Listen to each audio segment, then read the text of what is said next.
qual é o significado de água e sangue em 1 João capítulo 5, versos 6 a 8, o que eles representam e o que eles simbolizam?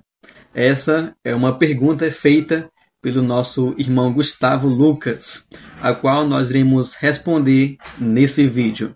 E aqui nós iremos ler o capítulo 5, verso 6 de 1 João, que diz assim: Este é aquele que veio por meio de água e sangue, Jesus Cristo. Ele não veio somente com água, mas com água e com sangue. O Espírito é o que dá testemunho, porque o Espírito é a verdade. E aqui, para uma melhor memorização, eu fiz um esboço de 3 tópicos. Aqui, em nosso primeiro tópico, nós devemos nos lembrar que água e sangue eram os 2 principais meios de purificação no Antigo Testamento. Aqui em Hebreus 9, verso 13, diz que se o sangue de uma novilha purificava os contaminados, muito mais o sangue de Cristo nos purificará. E em Números 19, verso 9, fala da purificação por meio da água. E em nosso segundo tópico aqui, água e sangue também podem representar ou simbolizar a necessidade de purificação exterior e interior. E essa purificação aqui, em um sentido espiritual, é a purificação da culpa, da remoção da culpa ou dos pecados.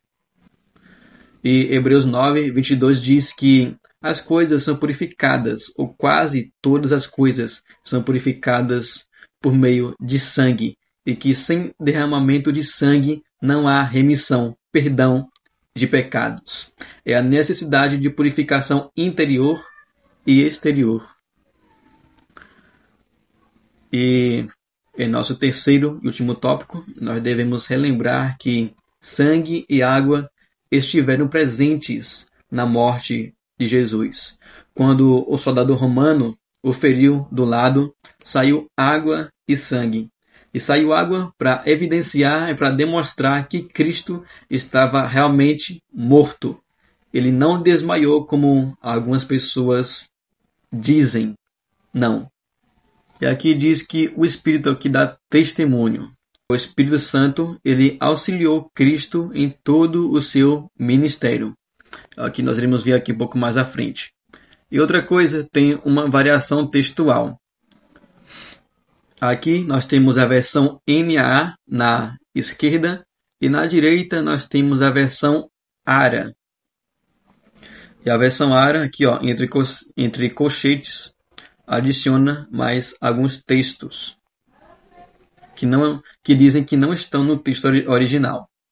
Pois há 3 que dão testemunho no céu: o Pai, a Palavra e o Espírito Santo. E estes 3 são um. Aqui é a testemunha no céu: o Pai, a Palavra e o Espírito. E o termo palavra se refere a Cristo, não no tempo presente, quando ele foi encarnado, mas no tempo da eternidade.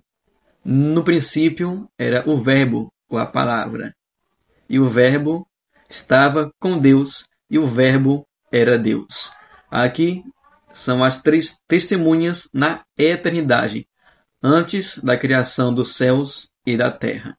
Agora aqui, no verso 8, nós vimos outro contraste. E 3 são os que testificam na terra: o Espírito, a água e o sangue. E os 3 são unânimes num só propósito. Aqui fala do Espírito Santo. E o Espírito, mais uma vez, ele auxiliou Cristo em seu ministério.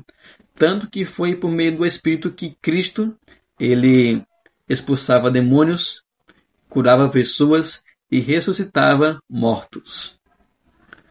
E por último, temos aqui os 2 elementos: água e sangue. A água também pode representar o batismo de Cristo, como alguns falam, e o sangue, a sua morte, o qual também representa redenção. E aqui o verso termina dizendo: e os três são unânimes num só propósito. E aqui nós devemos lembrar que a carta de João ela foi escrita, especificamente esses versos não foram escritos para falar da Trindade, mas para defender a pessoa de Cristo. A água e o sangue aqui, eles representam a humanidade de Jesus, sobretudo. Então, que o Senhor os abençoe e os guarde. Quem tiver dúvida, pode entrar em contato, fazer as perguntas e eu irei respondê-las.